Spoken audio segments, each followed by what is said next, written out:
Are we loving our neighbors, or is everyone just lovers of self? I am Kelly Newcomb with Brave Parenting, and this is the Brave Briefing, a technology and cultural update for Christian parents. Well, British news outlet The Telegraph published an article on Friday highlighting how smartphones are destroying our sense of common decency. What sparked this conversation was the controversy around selfies taken at Pope Francis's funeral. This wasn't just any random selfie, but selfies taken in front of his open casket at St. Peter's Basilica. The author of the article, Miriam Cates, argues that such behavior, what she calls, quote, Vatican selfie gate, isn't just disrespectful, it's symptomatic of a deeper cultural issue.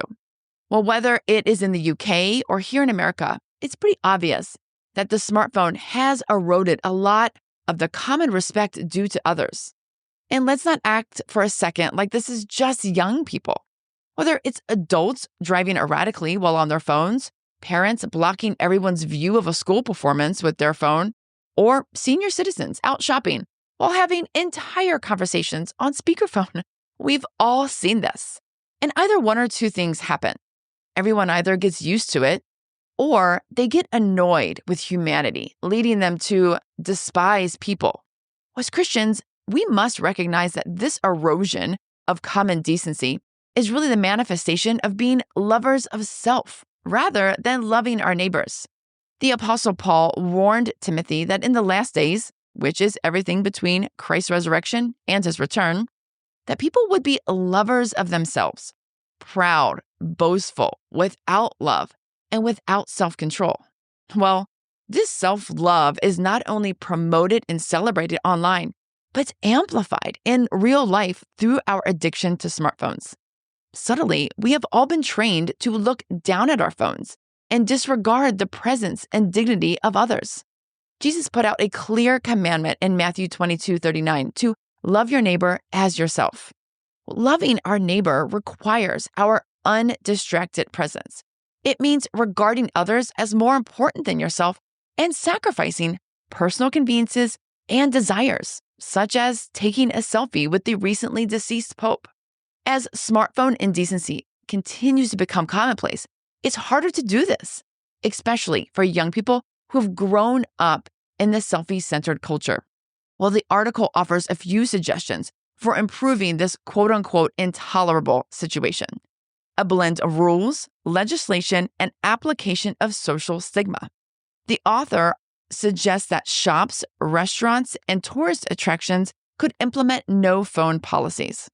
Well, this immediately brings to my mind the recent Masters Golf Tournament in Augusta, Georgia. In an effort to preserve tradition, minimize distractions, and maintain control of the tournament, they strictly prohibit all phones. Well, does that stop people from wanting to attend? No way. This is one of the most sought-after sporting events to attend. There's a lottery every year for tickets with an odds of winning of 0.5%. And when you hear about the experience of those who get to go, they absolutely love the opportunity to be disconnected.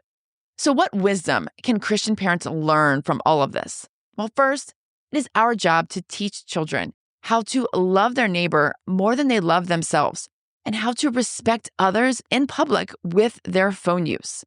If we don't set the example and expectation, culture will wash them away with its tide of selfie-centeredness. Second, hard and fast boundaries around taking selfies are necessary. Self-love is not a cure for the human condition of sin. It's an exploitation of it. Parents, stop accepting this as decent or even healthy habits. And finally, all of us need to be disconnected every now and then. It's not unloving to take your kid's phone away and force them to unplug for a day or more. And we don't have to wait for legislation to mandate we unplug at restaurants. We just need to bravely insist that our families do it. No one likes this in the beginning, but everyone loves it in the end because that's the embodied relational life that we were actually created to live. Well, if you want to learn more on this topic, I have chapters dedicated to respect in how we love our neighbors and humility in how we refrain from taking flattering pictures of ourselves in my book, Managing Media, Creating Character, which you can grab on Amazon. Okay, friends, That is your Brave Briefing. If you have any questions, reach out, share this with a friend. And until next time, go and be brave.